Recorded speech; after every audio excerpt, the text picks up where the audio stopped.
우리가 가끔 아이들이 대화하는 것을 들어보면 친구들끼리 이렇게 이야기합니다. 서로 너 교회 다녀? 너 교회 다녀? 이렇게 묻곤 합니다. 또 전도를 나가도 교회 다닙니다 라고 이야기하시는 분들도 많습니다. 사실상 교회를 다니느냐 또 다니지 않느냐가 신앙인인지 아닌지 구분하는 것이죠. 어떻게 보면 이 말이 맞는 것 같습니다. 지금 시대에는 사실 교회를 다니는 것만으로도 어떻게 보면 신앙의 거대한 발걸음을 내디딘 것처럼 보이기 때문입니다. 그러나 진정한 신앙생활은 결국 단순히 교회에 다니느냐 다니지 않느냐로 구분되지 않습니다. 그 본질은 결국 예수님을 믿느냐 또 믿지 않느냐에 있는 것이죠. 이 기준이 마음속에 제대로 잡히지 않으면 결국 몸은 교회에 와 있을지라도 교회 안에서 여전히 세상의 기준과 가치관을 가지고 살아가게 되고 또 그것마저도 교회 안에서 적용하게 됩니다. 결국 믿음이 기준이 되지 않는다면 교회는 세상과 다를 바 없는 곳이 되어버리기 때문입니다. 세상의 기준과 그것을 움직이는 방식은 결국에는 나 자신을 드러내는 것에 있습니다. 살아남기 위해서 남보다 더 강해져야 하고 또 높아져야 한다고 생각합니다. 또 어떻게든지 자기의 이름을 드러내야 한다고 또 남겨야 한다고 말하는 사람들도 있습니다. 타인보다 직접으로나 또 사회적 신분상으로나 우위에 있음을 드러내고 또 이를 자랑거리로 여기는 것이 바로 세상의 논리이자 이치로 보이고 있는 것이죠. 결국 이러한 세상의 논리는 외적인 조건과 배경을 가지고 사람의 가치를 결정하는 잣대로 삼게 됩니다. 교육을 많이 받아서 지혜로운 자, 또 사회적인 영향력으로 힘을 가진 자, 그리고 가문과 신분이 높은 문벌 좋은 자들을 높이 평가합니다. 이처럼 눈에 보이는 조건들이 한 사람의 됨됨이를 판단하는 기준이 되어버린 것이죠.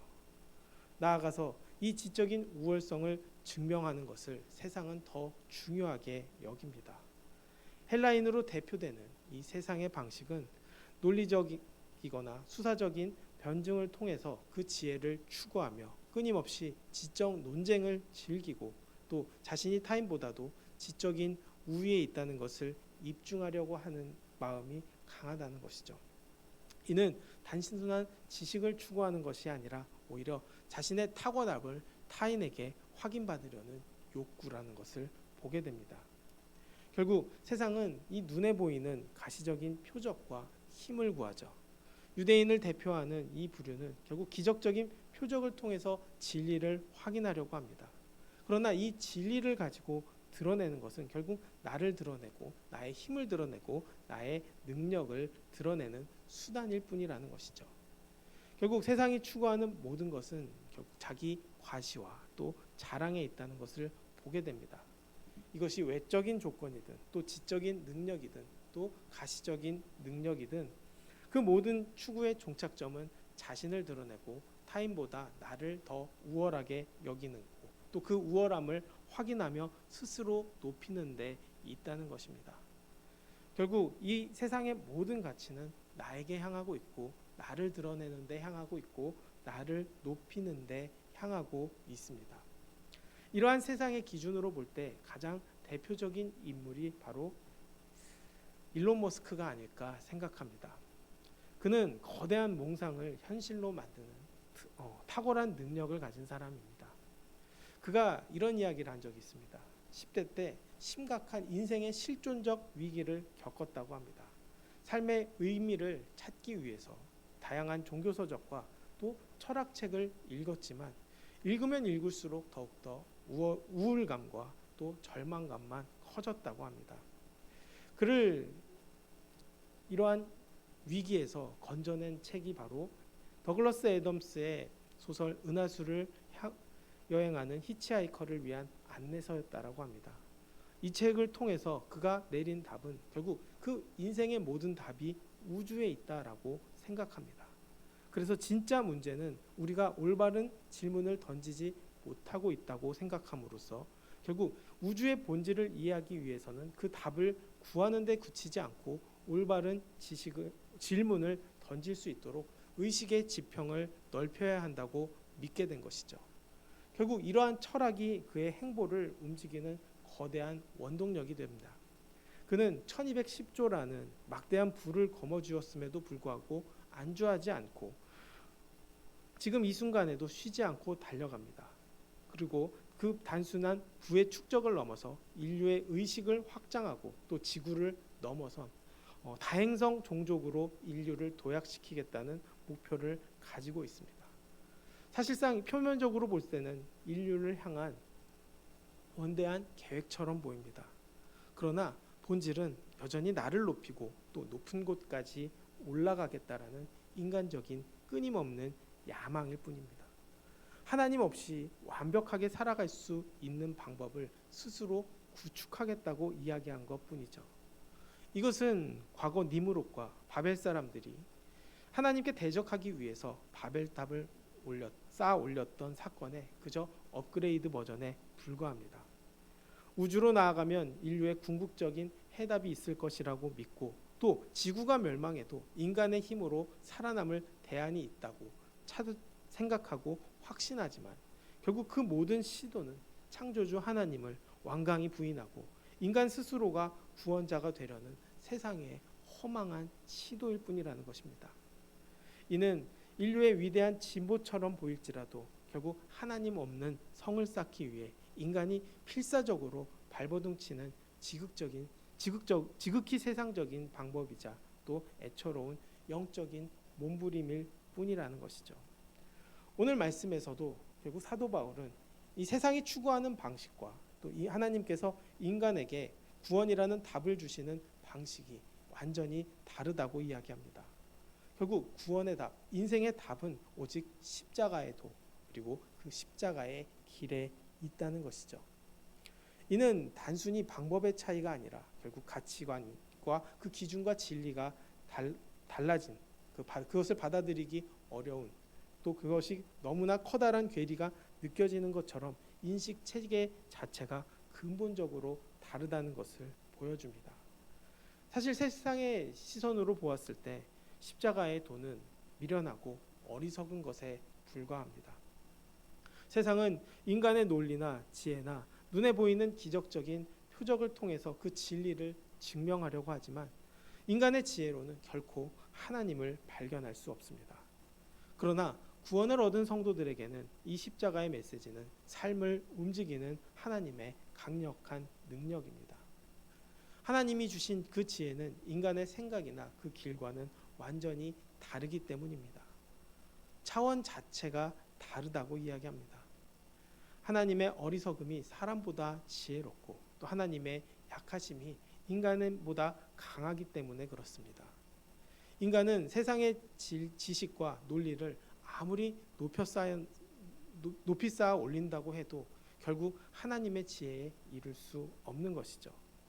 세상의 네로라는 지혜자들과 변론가들 역시 그 하나님의 거대한 지혜 앞에서는 고개를 숙일 수밖에 없는 것입니다. 결국 선택의 기준 또한 세상의 기준과 달라지는 방향으로 흘러가게 되는 것이죠. 세상은 학벌과 능력과 지식 같은 외적인 조건을 자랑으로 삼고 또 이를 통해서 사람의 가치를 매기지만 하나님께서는 오히려 세상의 미련한 것 그리고 약한 것, 천한 것들을 선택하심으로 인해 그들을 지혜롭고 강한 자들보다 더 역사하여서 그들이 오히려 부끄러움을 당하고 또 하나님의 눈앞에서는 아무것도 아닌 존재로 만든 것이죠.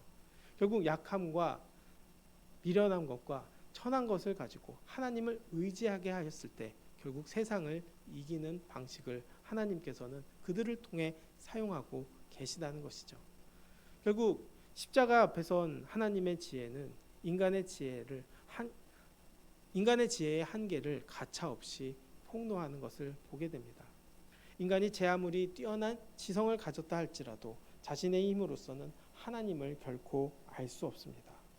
스스로 지혜롭다고 믿는 그 교만이 하나님의 지혜인 십자가를 미련하게 만들고 또 거부하게 만듭니다. 그래서 하나님은 세상의 낮은 자들을 선택한 것이죠. 이를 통해 세상의 교만한 지혜를 무력하게 만드시고 또 하나님이 인간을 통해 인간이 전적으로 무능한 존재임을 깊이 깨닫게 하시는 것입니다.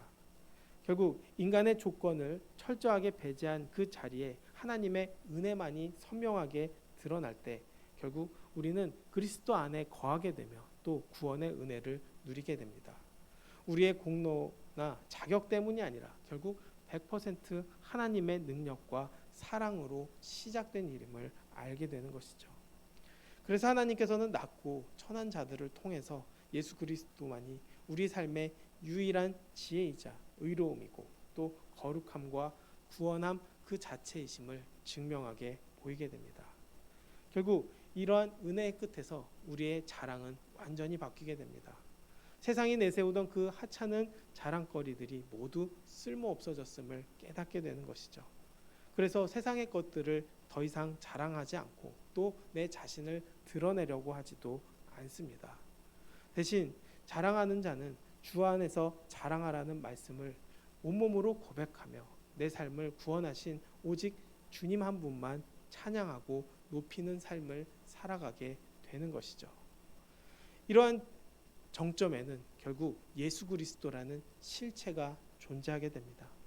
그분이 결국 진정으로 이 땅에 오셨고 또 이 땅에서 올라가셨기 때문에 결국 하나님으로부터 나온 예수님이 우리의 직접적인 지혜가 되어 주십니다. 그분을 믿고 따르는 자들에게는 의로움과 거룩함 그리고 구원이라는 선물을 허락하셨기 때문입니다. 그렇기에 하나님의 지혜를 아는 사람은 자랑하는 내용도 달라집니다. 기적이나 지혜를 가지고 자랑하는 것이 아니라 오히려 내 삶의 하찮음을 깨닫고 겸손함을 인정합니다. 그리고 십자가만을 유일한 자랑으로 여기며 살아갑니다. 보혈의 피로 씻음받은 존재임을 알므로 인해 늘 겸손하게 되고 또 구원받음으로 기쁨을 누리게 되고 결국 내 삶의 정답이 예수 그리스도다, 하나님이다 라는 것을 고백하며 사는 것이죠. 이렇게 고백하는 모습이 세상 사람들은 미련하게 보이지만 하나님의 눈에서는 가장 큰 축복이고 영적인 가장 큰 승리라는 것입니다. 결국 이렇게 구원을 받고 그리스도 안에 거하게 된 그 모든 것도 하나님의 전적인 은혜이기 때문입니다. 결국 예수님께서는 하나님으로부터 나와 우리에게 직접적인 지혜와 의로움 그리고 거룩함, 구원함이 되어 주십니다. 결국 우리 자신의 삶도 마찬가지가 되어야 합니다. 내 자신의 배경이나 지식을 내세우기보다는 결국 하나님만을 자랑하는 것이죠. 그리고 우리 자신 자체가 자랑할 것이 없다는 것을 기억해야 합니다. 결국 자랑하는 자는 주 안에서 자랑하라는 말씀이 결국 우리 삶의 지표가 되어야 하는 것이죠. 결국 우리 마음속에 담아두어야 될 것은 십자가의 사랑입니다. 십자가를 통한 하나님의 그 전적인 사랑과 그 은혜를 우리가 깨달았을 때 우리는 내 자신을 낮추고 오직 주님의 영광을 자랑하게 되는 것입니다. 결국 이 자랑이 우리의 고백이 되기를 원합니다. 그리고 우리의 삶이 되기를 원합니다. 그리고 우리가 다니는 자리가 결국 이 고백을 통해 세상을 살리고 또 우리 주변 사람들을 믿음의 자리로 인도할 수 있게 되기를 원합니다. 결국 주님이 이 세상에서 주님만이 자랑이자 또 우리의 고백이자 이것이 가장 기쁜 삶이자 아름다운 삶이라는 것을 기억하며 오늘 하루도 믿음으로 승리할 수 있게 되기를 주님의 이름으로 축원합니다. 기도하겠습니다. 주님, 우리가 자랑할 것은 하나님밖에 없습니다. 다른 것들을 드러내려고 하지 않게 하여 주시옵소서. 결국 주님의 사랑을 깨닫고 세상의 것들을 내 자랑으로 삼지 않게 하여 주시고 내 믿음이 또 내 하나님을 향한 사랑이 자랑이 되게 하여 주시옵소서. 내 겸손이 자랑이 되게 하여 주시고 또 그 십자가의 도가 우리 삶의 길이 되고 은혜가 되고 축복이 되므로 이것을 전할 수 있는 은혜를 부어 주시옵소서.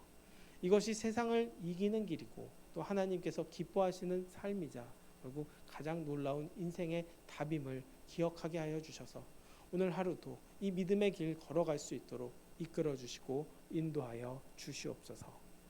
모든 영광 주님께 돌리며 예수님의 이름으로 기도드렸습니다. 아멘.